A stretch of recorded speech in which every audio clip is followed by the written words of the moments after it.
entitled ba ang lahat ng babaeng empleyado sa maternity leave? Well, may Hmm, mga requirements tayong mm. kailangang sundan Yes. dito. Hindi Mm. porket babae, agad-agad, entitled ka na sa, maternity leave. Kasi sa ating batas Mm. kahit na entitled ang bawat isa ng 105 days na tayo ngayon, Attorney M, 'no, for Hmm, paid mm. maternity leave, bayad 'yan. Kailangan muna, Hmm. employed siya sa public or private Mm. sector at may contributions na binabayaran kung sa pribadong sektor Hmm. ka, nagbabayad ng SSS contributions yung Voluntary. employer mo. Kasi oo, Mm. voluntary. Kasi sa government naman talagang saklaw naman tayo ng GSIS, 'di ba, Kinakaltas, Attorney M? oo. Mm. Pero sa sa private, kailangan i-make sure mo muna na ang iyong employer, nagbabayad siya ng contributions at least naka 3 months na siya bago ka Yes. makapag-avail, 'di ba, Attorney M? Yes, oo, Attorney Mm. J. Yun nga, dapat at nakahulog ka na ng at least 3 months sa iyong SSS contribution within the 12-month period immediately preceding your claim for maternity leave. So, hindi pwedeng putol-putol, no, Attorney J. Dapat within the 12-month period na ikaw ay naki-claim for maternity leave, ikaw ay dapat nakapaghulog na ng at least 3 beses, hindi ba, Attorney J, sa iyong At SSS least 3. contribution. At the same time, Mm.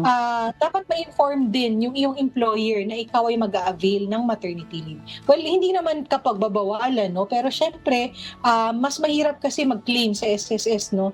Kapag ka ikaw ay hindi nagpaalam sa iyong employer kasi parang 'di ba, parang masa-subrogate, 'di ba, Attorney J? Kasi kung ikaw ay may employer, Mm. si employer i-claim sa SSS. So, mas mahihirapan ka. So, mas maganda ay ma-inform mo na si employer kapag ikaw ay mag-a-avail ng maternity leave.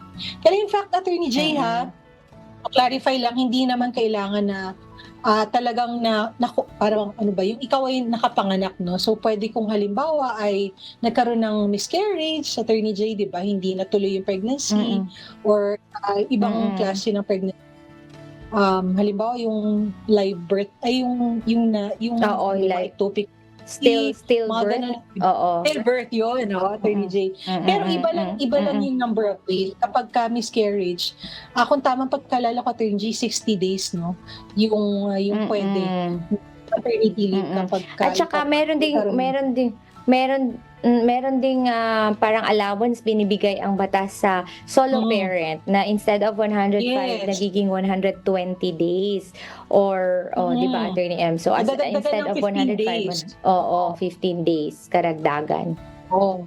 Tapos, Mm. Attorney J, parang in fact, parang nabasa ko, pwede pang mag-addition ng 30 days, pero without pay na yon. Pero kung kailangan pa talaga, Mm. pwede mo pa ring dagdagan, pero yun nga, again, without pay na yung karagdagang 30 days. Pero yung 15 days na sinasabi ni Attorney J kanina, yun nga, kung ikaw ay solo parent, yung 105 days na maternity leave, madadagdagan pa ng 15 days if you are a solo parent. Kasi syempre, wala kang katuwang Mm. din sa pag-aalaga ng iyong Mm. newborn baby. So, of course, dinadagdagan yan at nare-recognize ng batas. And at the same time, Attorney J, wala yung Mm. limit, ha. Baka sabihin nila, ay, Mm. nakapangatlo, nakapangapat na, hindi na pwede yung maternity leave. So, Mm. want to sa Mm. Attorney J, hanggang sa ikaw ay Yes. One to sawa talaga, Attorney M. wag naman yung Nakakatawa ka gano'ng naman. karami, pero oo, pero Mm. wala siyang limit, in Mm. short, sa ating batas. Oo, Yun, walang Attorney J. limit. Unlimited, 'no?